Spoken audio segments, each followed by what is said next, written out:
Hi, everyone. It is Friday, June 12th, and this is the Why Not Me call. Today, we're going to be talking about infinite possibilities. So it's me and Sarah. Hi, Sarah Papp. And we're hoping that some of the people on the call have things that they want to share.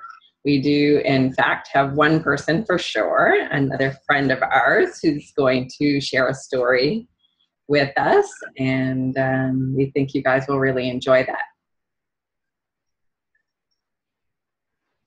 Sarah, did you want to lead us off with anything? Sure. Well, as Tasha mentioned, today we're going to be talking about infinite possibilities, which as I thought about our discussion today, I thought, this is really the heart of the whole topic of Why Not Me. It's really connecting to the place where we are at our most, our truest selves, really. And in that place is where we are connected to infinite possibilities, and that the only thing that holds us back from being in that place is the thoughts and the ego that we have, the thoughts in our minds, the frequent thoughts that we have about what we can do or what we can't do, or even whether or not the idea of there being infinite possibilities, whether or not that's true, that's another just recognition of the thoughts the ego. And I also thought about a book that I read. It's been a little while now, but I flipped through it yesterday again. And it's by Deepak Chopra, and it's called The Seven Spiritual Laws of Success. Hopefully people can see this, since I can't see myself right now. There we go. We can see it. So this is a fantastic book, and it's really talking about, well, obviously, the seven spiritual laws of success. So it's how we can connect to that place of infinite possibilities. And the first thing that he talks about is how we are pure potentiality. That is our true nature. We came into this world with pure potentiality, and that the only thing that takes us out of that place is forgetting who we really are, and that's who we really are, and that's where infinite possibilities are born from, is our true nature as we came into this world with infinite possibilities, and we continue to have infinite possibilities in every aspect of our lives. So that was a huge inspiration for me when we talked about this topic and what it means to me and how I connect to it. What about you, Tash? What do you think? Yeah, well, it's kind of one of those funny things. I don't know. I guess maybe I was just always knew there was kind of this anything is possible idea in my head. I didn't know about pure potentiality. I didn't know about infinite possibilities. I just always would say, like kind of a flippant remark of, well, anything's possible, right? Mm-hmm. When somebody would say something that seemed like it could never happen, or, even a few years ago, I moved into this new apartment, and the lady next door to me, she was talking about how she didn't have a cell phone and she wasn't on Facebook and she wasn't looking to date anybody. She had kind of given up on men and that whole idea. And I was like, well, anything's possible. Mm-hmm. I swear, within a month, she had an iPhone. She had a Facebook account. And she actually met a man a few months after that who they didn't end up dating, but it sparked in her the possibility that she could date someone again. So at some point she had been really hurt in her marriage and had a series of kind of bad relationships after that, and just cross dating off her list of things that she thought was meant for her. And this guy kind of came out of nowhere and just re-sparked the flame. And she's like, it's so funny how many times I think back to that summer when we met and you just offhandedly said, anything's possible. Mm-hmm. And then all these things started happening. And I was like, mm-hmm. That's kind of how it works. So, yeah, absolutely. Yeah, it seems like when we kind of get to a place where you could imagine that anything is possible, or that you don't have rules that we think that we do, that then it can just like open it up. And I remember having times like that I love the phrase, there are no rules. Because for me, the first time that I heard that, it was like, but wait a second. Of course there are. And then I was like, no, wait a second. How are there? Like everything that I'm seeing as a rule is really like a man-made rule or a cultural rule or a family rule or whatever it is. And then it's like, well, wait a second. And this is at a time when I had a job that I didn't really like. And I thought, I could quit my job. Like I absolutely could. That is an option. I could do that.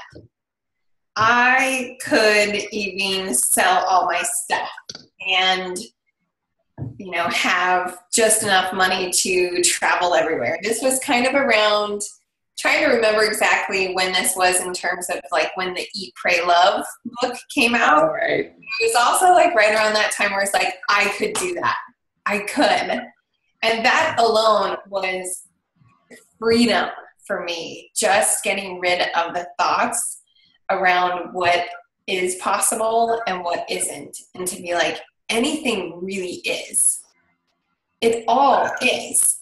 And I think that a lot of times we think that it's for other people, or if I do something, then, or I can't because, all of these kind of things. And that stops it immediately from opening up to be like, yeah, but what is it that I could possibly do? For sure. And that's like, the things that you can't even imagine can happen. Yeah. And it doesn't even have to be a big thing. Exactly. Yeah. Like, a few years ago, I found out that my uncle was making wine. And, of course, it ends up costing like $2 or $3 a bottle instead of 20 or, maybe less, maybe more. And I was like, well, hell, if he can make wine, I can do that too. Yeah. And I'm like, it can't be that complicated. Not that my uncle's stupid by any means, but it's just, I never even thought about doing it. And so when I heard that he was doing it, it inspired me to just go check it out. And turns out it's actually really easy. So now I do that. And I just recently also started making kombucha, which I hadn't thought about. And that's like totally fun. So yeah, sometimes it's little things that we don't think we can do or would even have crossed our mind to do. Yeah, and sometimes I think that one of the key things is also finding something that maybe you feel like what would have been one of those rules or things that you couldn't do, and then just go out and do it. Find one of those things, like taking a dance class that you never would have done, or learning how to make wine, or just coming up with something that just almost seems like silly but fun, and be like, why not? Why not? Because I think that it's just playing with this space of, I don't have to follow these rules. I keep coming back to the rule word, but it's like, I don't have to stay on the same path and have everything begin to look like everything else, or every day begin to look like every other day, but to switch it up and do something totally different, that's also part of infinite possibilities of what we can create in our everyday lives. Yeah, and I think it helps you even learn about yourself, right? So sometimes you find out things about yourself that you didn't know when you open up to these new possibilities.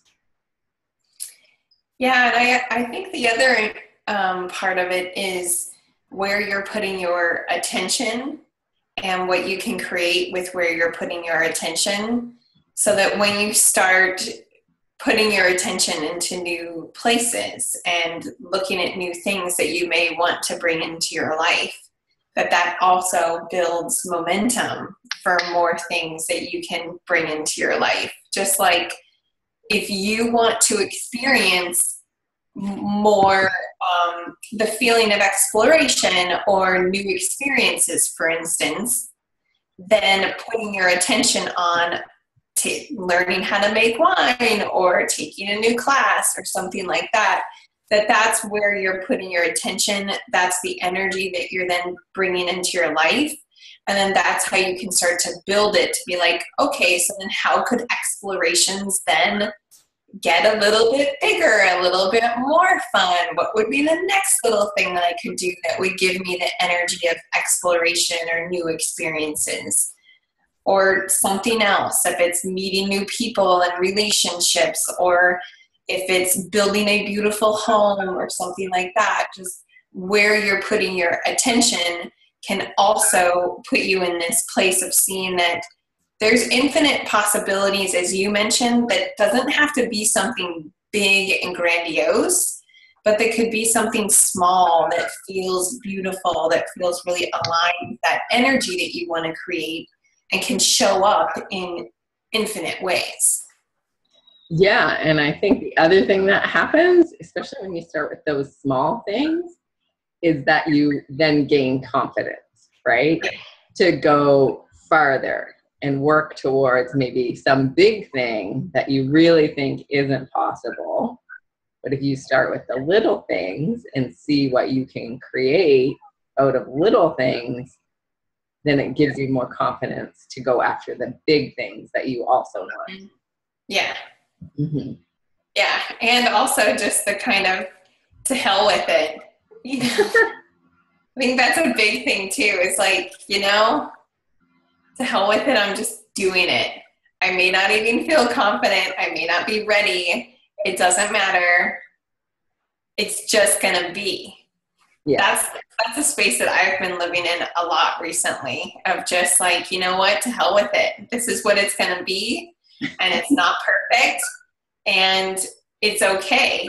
And in this crazy way, I didn't realize until I was in it and fully embracing that energy, that how absolutely liberating it is.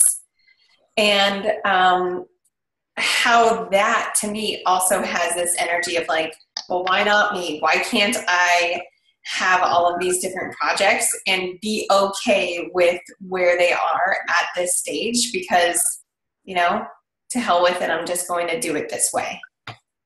Which reminds me a little bit of Lori's story. So I don't know if, Lori, you would want to jump in at all, and welcome, Lisa. I saw that you jumped on too. If Lori, you wanted to share your story at all with where you said, well, why not me? I would love to share my story, and thank you for inviting me to come and do so. Yeah. I love the topic. I love the infinite possibilities piece. That has always, always, always excited me.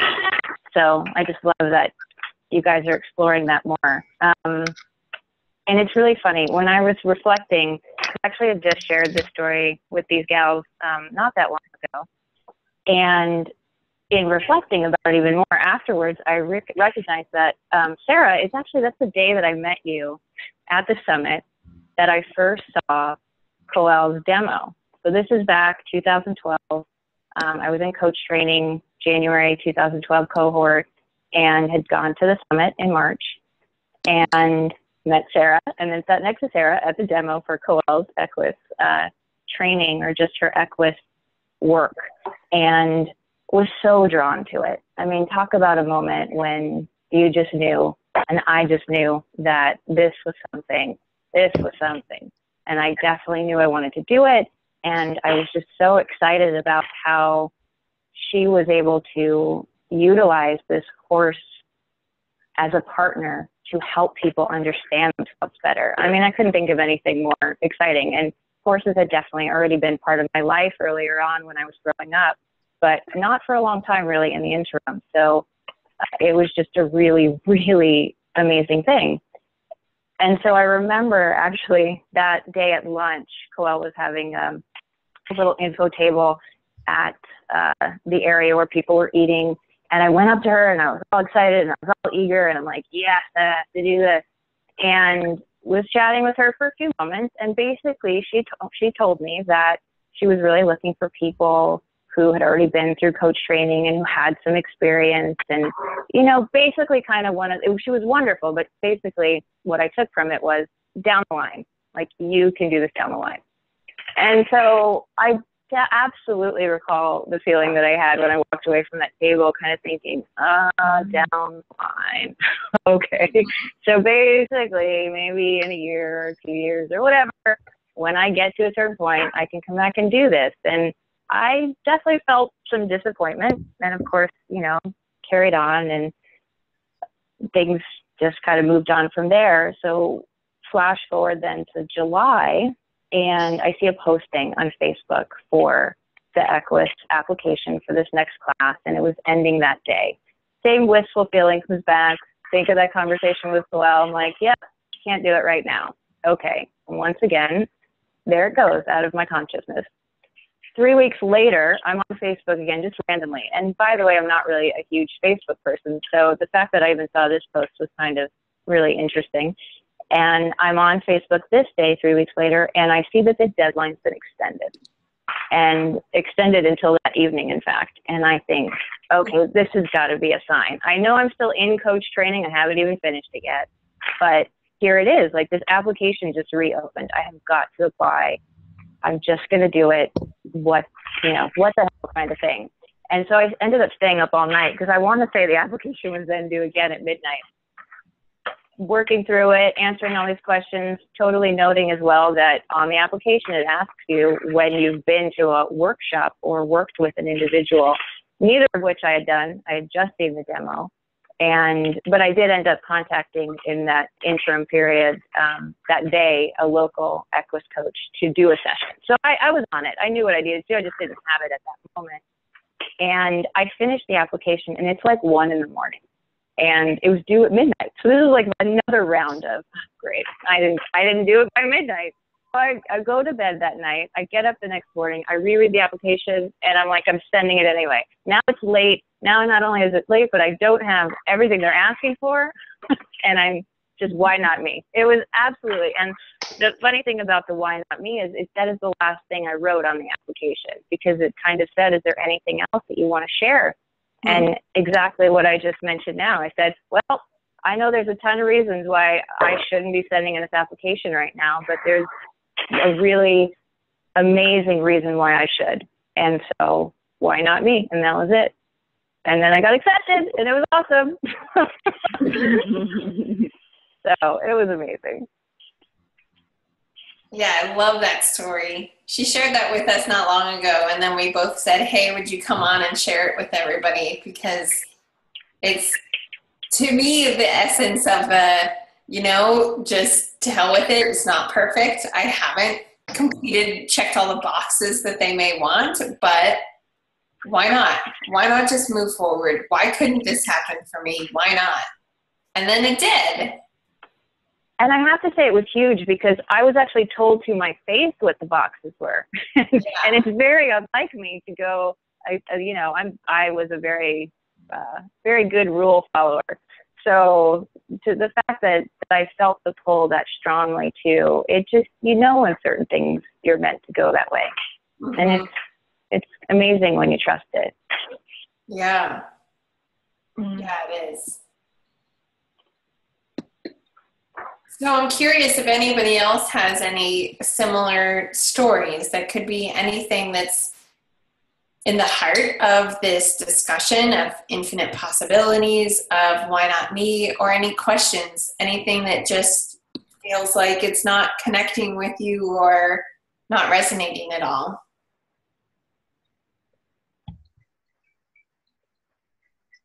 Well, something that I just want to say, it's not a story, but just in listening to Lori's story and her putting in the application and feeling like it was the right thing for her, that sometimes, you know, that fear could crop up and think, you know, I don't have all the boxes checked and whatever. But if in your mind that happens and you can think, what do I have to lose by still applying? And you'll find nothing, right? Nothing. Your time, I suppose. But what did you have to gain by actually just going for it? So I think that's something that is really important to remember anytime we find ourselves in those kind of situations where we think we're not up to par of where we're supposed to be with the rules and the box checking. One of the things that comes to mind for me is that I always say this to my kids, that rules are just guidelines. They're not really rules. Mm-hmm. So that's what Coel was saying, is these are the guidelines that I like to follow. And you have to remind yourself of that when people are saying those things to you. You have to remind yourself, oh, this is the guideline, and they need a guideline. We all need guidelines, but we also all break those guidelines all the time. Yeah. Yeah, and I think that it just makes a lot of us so nervous to break those guidelines, because it seems like much of our culture is around follow the rules and you'll be safe and then you'll be successful in life, rather than saying, well, maybe success is seeing it more so as these are general guidelines and some rules are just meant to be broken. They're guidelines. They're not. We think they're rules, but they really are guidelines. Yeah. And that's where it's so. And for the most part, almost everything is like that. Almost everything is a guideline, not a rule. But we assume our culture says no, they're rules. Right. I like that. Yeah, absolutely. Who else? Anybody else?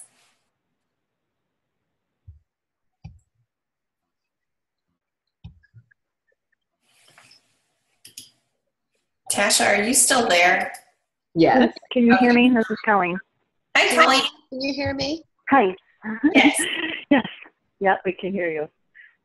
Just a story from, it was a while back, but I was working just as like a customer service person, answering the phones, helping with the wellness center. And the girl that I worked with for a couple of years that was a wellness coordinator, she was going to leave and move to Texas. And I was scared to death, but I thought, you know what? I've been really doing her job for 2 years because she doesn't do it.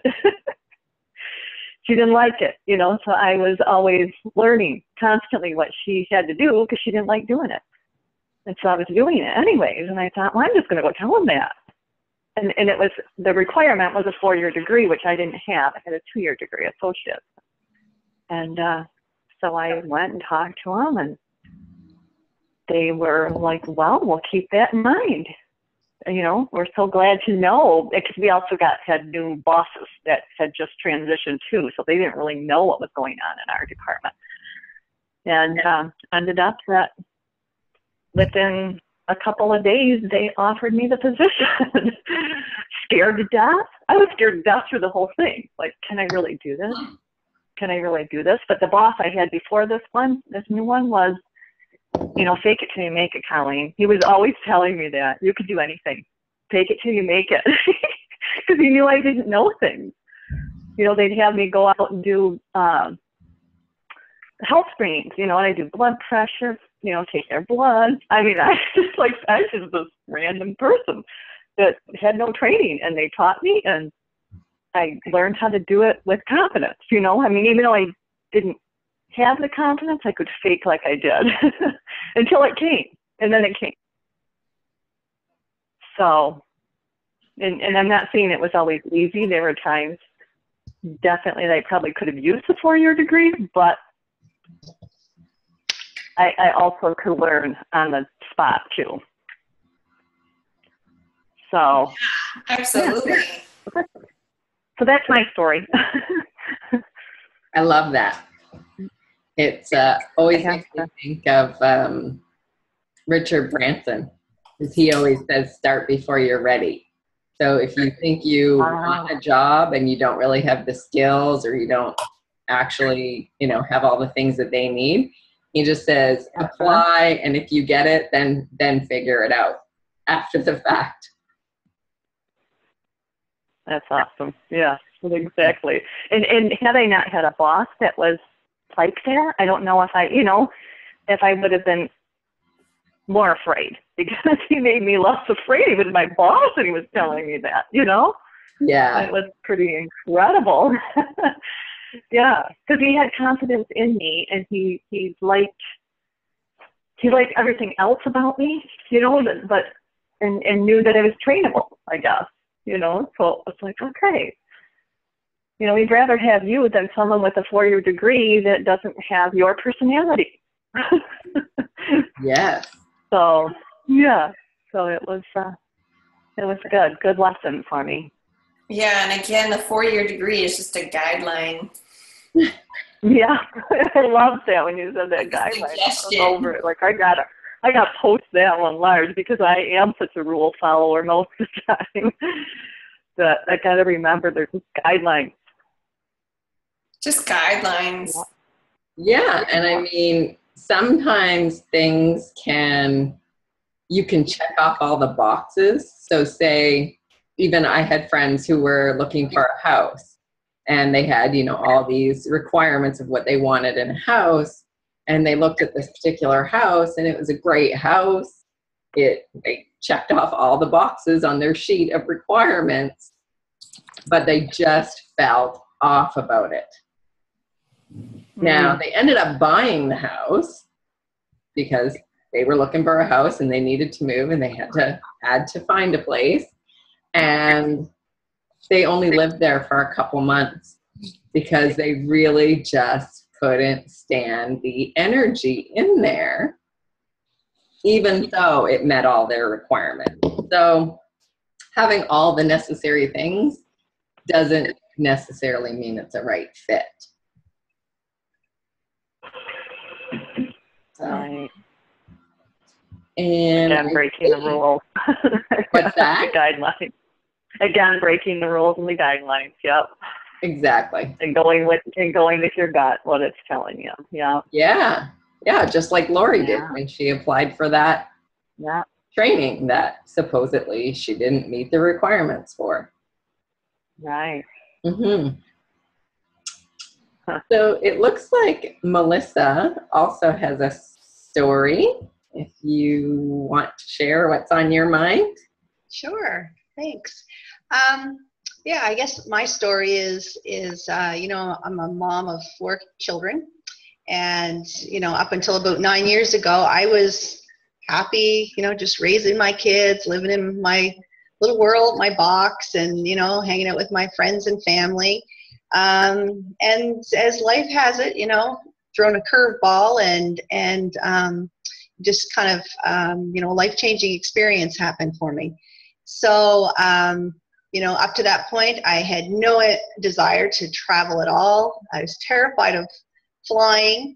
And, after this experience, it's kind of opened me up, created a shift for me. And I started to travel. And actually, now I'm working, offering classes in medical Qigong. And so I go training to Arizona every year, and I never would have seen myself traveling, going there, every year, back and forth. But I overcame my fear. And a couple of years ago, I started to get little signs that I was meant to walk on the El Camino. And just through readers and just little synchronicities kept coming up for me, little messages telling me that, maybe this is the path you're supposed to go on. Now, last year my daughter got married, so it's been put on the back burner, but all of a sudden it's starting to come up again. And, my sister-in-law is actually on the path right now. And I went on Facebook a couple weeks ago, and as Tasha, saw that there's a trip to the El Camino. And so it's kind of been reignited, that interest. And not only that, but my son, who was 15, came to me a few days ago, and he said, Mom, he said, do you ever hear about a journey walk, he called it? And I said, a journey walk? What do you mean? He said, when you put a backpack on and you just float in the world and you discover what you're supposed to do in life. And I said, sort of like a vision quest. Yeah, he said, well, I call it a journey walk. He said, I'm going to do that. So it's kind of like these cogs are moving now in my head, and I'm thinking, maybe there was a reason that I didn't go a couple of years ago. Maybe I'm meant to perhaps bring my son with me and along this journey, or this vision quest. And I guess, growth happens for everyone involved when there starts to be shifts happening within yourself. So I find it very interesting, and I often think about, I'm aware of when things come into my life and repeat themselves. The message keeps coming. And Sarah, like you mentioned about the 7 laws of spirituality, or 7 laws to success. I have that book. It's been on my shelf for quite some time, and it just popped up when I was away in training in Boston, the end of May. And now here you're saying it again. So I'm meant to read this book. I'm going to be taking that out this weekend. And yeah. The universe is speaking to you loud and clear right now. It is. So, like I said, there's always evolution for us and growth. And I just find it amazing that when you listen, who comes into your life and the experiences that you're able to take part in. So that's incredible. Gosh, yeah. What an amazing journey that will be. I think so. Yes. Yeah. And I'm hoping that others will join us. Yeah. So a great experience for all of us to be had. Yeah. That's incredible. Yeah, I was looking through the book before we got on, and I saw a quote in here that I had dog-eared that says, if you have life-centered, present moment awareness, then the imaginary obstacles, which are more than 90% of perceived obstacles, disintegrate and disappear. The remaining 5 to 10% of perceived obstacles can be transmuted into opportunities through one pointed intention. And to me, it just kind of speaks a lot of what we have been talking about, of what your intention is, and that any obstacle is just a perceived obstacle. And then I truly, truly believe that it's all rigged in our favor. That, as you kind of said, of maybe postponing the journey and doing it later, that even things that we can't see or don't understand or that don't make sense somehow are rigged in our favor. And I really feel that way the most, and feel connected to infinite possibilities when I'm at a really quiet, present moment place that just feels like nothing else really matters but just this moment in space and time right here. And that's when it kind of feels like everything is possible. Everything is okay. Everything is well. Everything will be well. And so it's a beautiful story that you shared. I will love to hear how it continues. Yeah, I'm pretty excited. And, I'm in awe every day I get up, and I just get up and think, all right, who's going to be coming in my life today, and what experience am I going to have? And that's an exciting journey to be on. And it's funny because I was talking to my son about it, we were going to class last week, and I said, so, who's going to go on this journey with you? And he says, doesn't matter to me. He said, whoever wants to come. And his cousin's in the back seat. He says, can I come? He said, I'll go with you. So I'm thinking that, there could be a few people on that trip. Yeah. Gosh, that'd be amazing. Yeah. Yeah, it kind of reminds me of a time in my life of probably 7-ish years ago, when in a very short period of time, I went from being a single girl. I didn't really know. I was decently happy outside of my job. I didn't love that. But just kind of living life in Portland. And then I met my now husband, Steve, who, when we met, he was waiting to hear whether or not he had been accepted to teach English in Japan and whether or not he was going to go. And basically, we hit it off. He decided to go, and we decided to do long distance. And then before you knew it, I was booking a trip to Japan. And my mom said, I have enough airline miles that can buy your round trip ticket for this trip.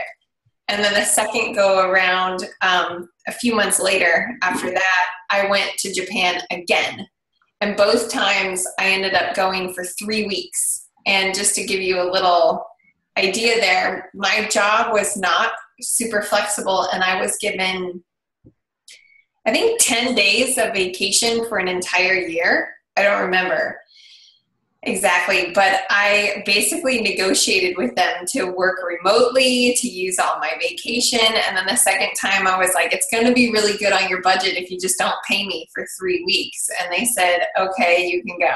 Like, begrudgingly, you can go. So long story short, I remember having this moment where I looked back and I thought, a year ago, if somebody had told me you're going to meet this amazing guy and travel to Japan, which I had never been to Asia, you're going to travel to Japan twice and spend a total of 6 weeks there over the year, I would think they were crazy, and there would be no way that I could fathom how that would be possible without making any more money or winning the lottery or having anything happen. But yet, like, somehow it just happened. And I sometimes feel like, gosh, who knows what other magical thing could just somehow happen that could feel really big and incredible like that did for me. They can just come out of nowhere and make it happen and feel like I'm not limited by money or time or vacation time or PTO or paid time off or whatever it is. Yeah, as you guys are all talking, it reminds me of, I don't know if you guys have heard Wayne Dyer explain this before, but basically he talks about how of course we would have everything that we need, and how of course there's infinite possibilities, and how of course all of this whatever we would want would manifest, because everything that we need in our physical bodies for the physical journey is present, of course, when in an egg and a sperm. And so if this higher intelligence that created that, to have those two things to come together to give us everything we need to form our heart and our lungs and cells that work together to make our body function without us even thinking about it, then why would we ever think that we didn't also have what we need for our emotional journey or our spiritual journey. And I was just like, that makes so much sense to me. That it's like, you know, why do we allow those fears to creep in and make us think that we are limited or that something isn't possible, when there's just even the miracle of the biology of our bodies. Yeah. Yeah. Yeah, I don't know if I've heard him describe it that way, but that is fantastic. Just Yeah. that it's, And of course, he does it much more poetically and, you know, elaborately. It's kind of a bigger story, and, you know, he has a way with words, but that's the shortened version of it. So, yeah. Yeah. Yeah, it's easy to see it with our bodies, and then we feel like we're just kind of hanging out there on a ledge with everything else because it's the non-physical. It's what we can't see. It's where we just kind of have to have faith that it will all be okay. Mm-hmm. And it's really just having the faith that the possibilities are infinite. Why not? Why couldn't it happen for me? Why couldn't this all work out perfectly? Why isn't it all rigged in my favor? Yeah.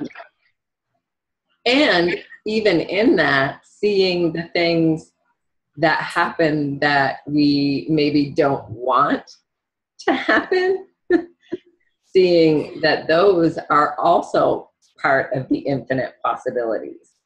Just because it's not something that we envisioned happening or something that we thought we didn't want to happen doesn't mean that it's not what was meant to happen, right? Mm-hmm. So I'm just thinking like of a divorce or something like that, that in the moment it might be devastating and we think, you know, this wasn't meant for me.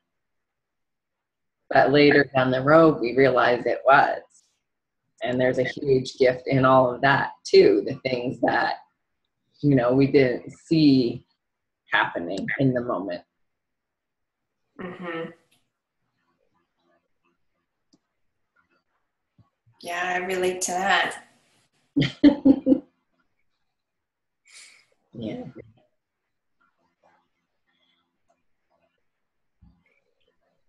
Just giving pause if anybody else wants to share anything. And then Tasha, I was thinking about opening up for questions about where we're going to go with Why Not Me? What do you think? Yeah, sure. That sounds good. So Tasha and I have been talking recently about where we think that this could evolve to, because we see that there are so many amazing elements to this conversation and what we could create with it. So we have been talking about creating a program for Why Not Me, where it would be something along the lines of like a 6-week program to take you from any ideas of dreams that you might have, or maybe even trying to figure out what your dreams are, and then coming out the other end of really owning this space of why not me? Why couldn't this happen? And then getting going on moving in the direction of whatever dream it is that you really want.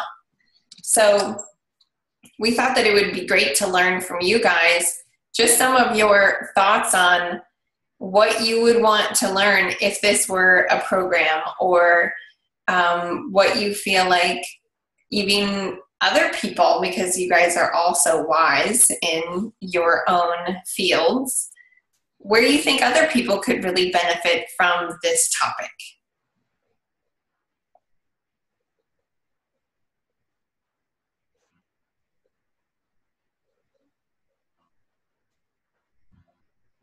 Crickets! Draw a blank. Oh. Yeah, maybe it's something to think on if you don't have any ideas right away. Yeah.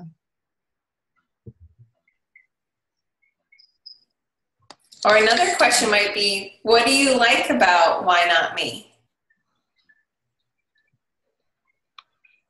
So guys, I think one of the values of what one of the big values of what you're doing is just hearing other people's stories. Mm-hmm.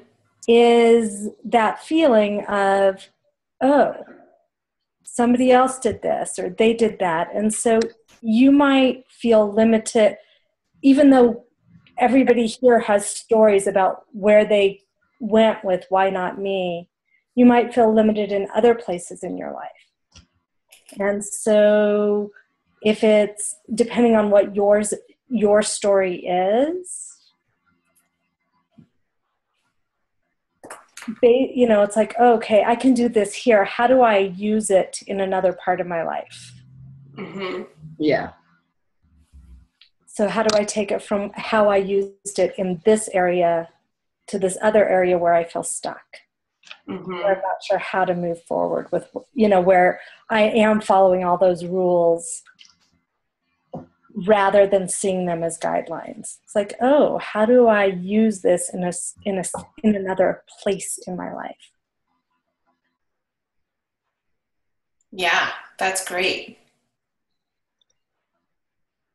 Yeah, I have to agree. You know, listening to everyone's stories, it's been a real confidence booster. You know, like I mentioned, I never would have seen myself traveling back, you know, 8 years ago, and certainly not by myself.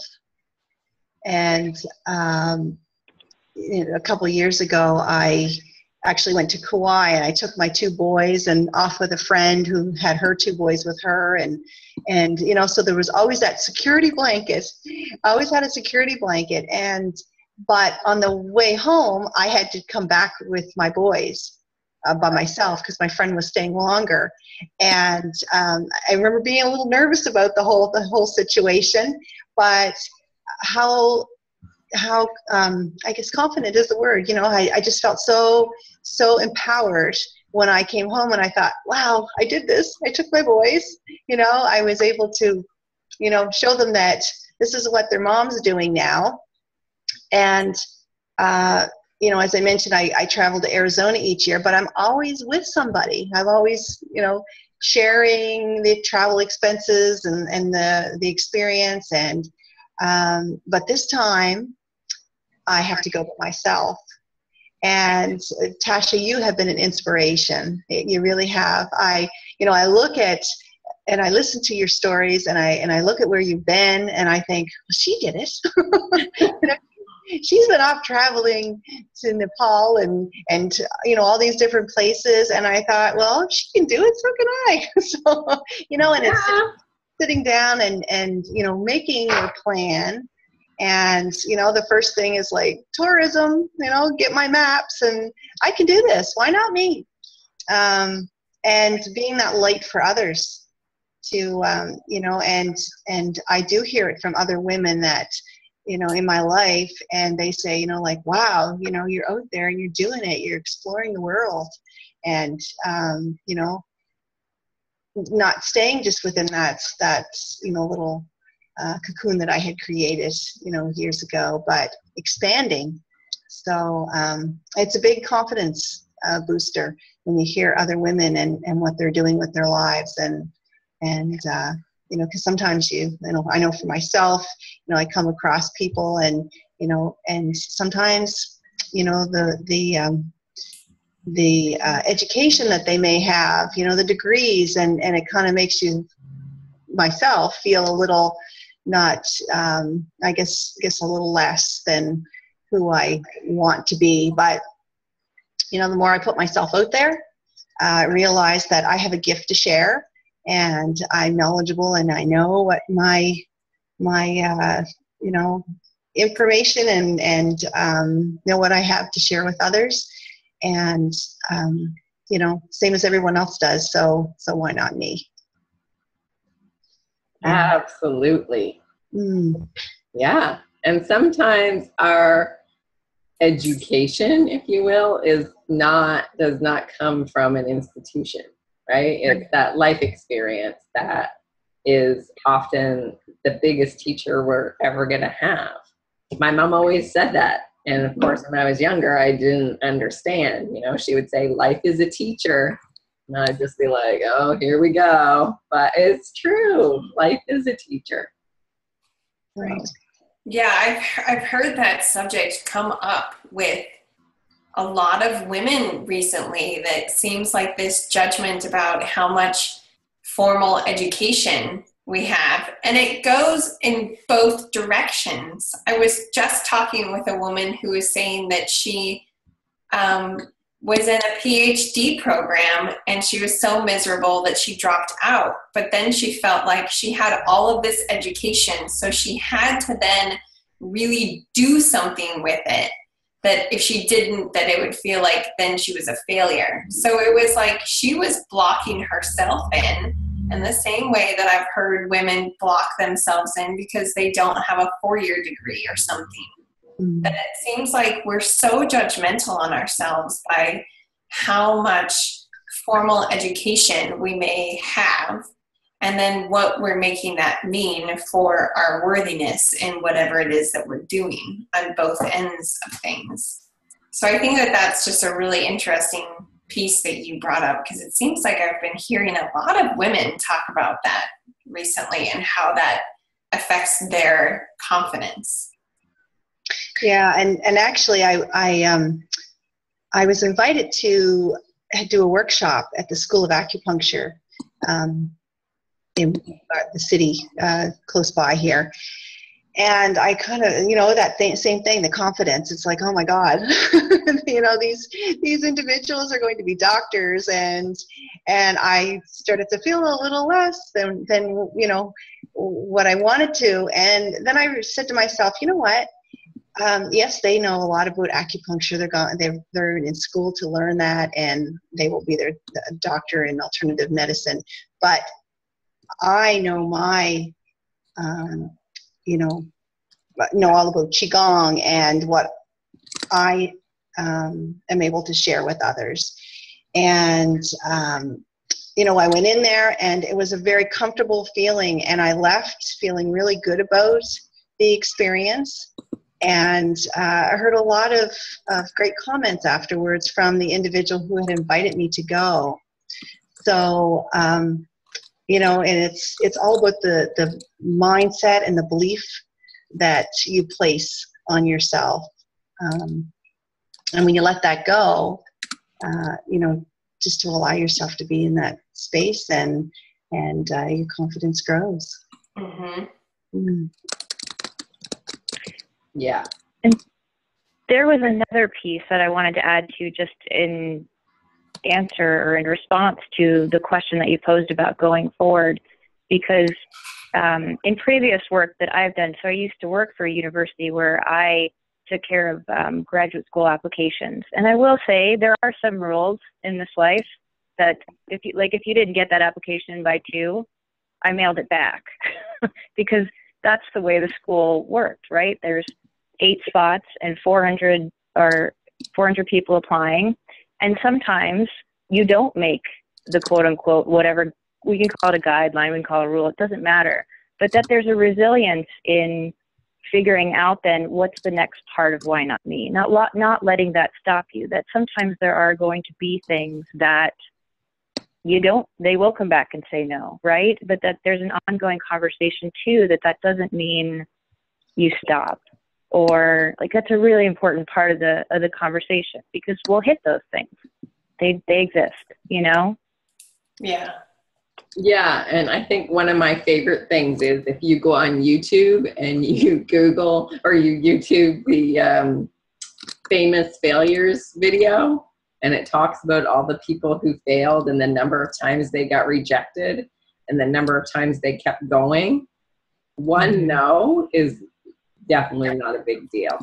You can go back and do it again, or, look at what else maybe it is that you want to do if that's not the thing. Yeah, that you keep saying, why not me though? Keep saying it. Yeah. Even if, yeah, absolutely. Yeah, another phrase that I've heard that I kind of like is a no is a slow yes. It's just kind of like, yeah, I can keep receiving no over and over again. Because it's just a slow yes. It's just a slow way to get there. Yeah, and even a saying I was reminded of today, which I knew, but it just had kind of gone out of my mind, was, this or something better. Yeah. It's either that thing that you want, or it's going to be even something better. So even if it's a no, it might be a no to that, but you might get something even better, which I guess we had talked about before, but it just came up again today for actually another girl that we were in coach training with. So that's such a good reminder. I love that one. mm-hmm. Any other comments, ideas, thoughts? Is Colleen still on the line? I think she had to go early. Yeah. Oh, yeah. She had messaged earlier in the Facebook group that she wouldn't be for the whole call.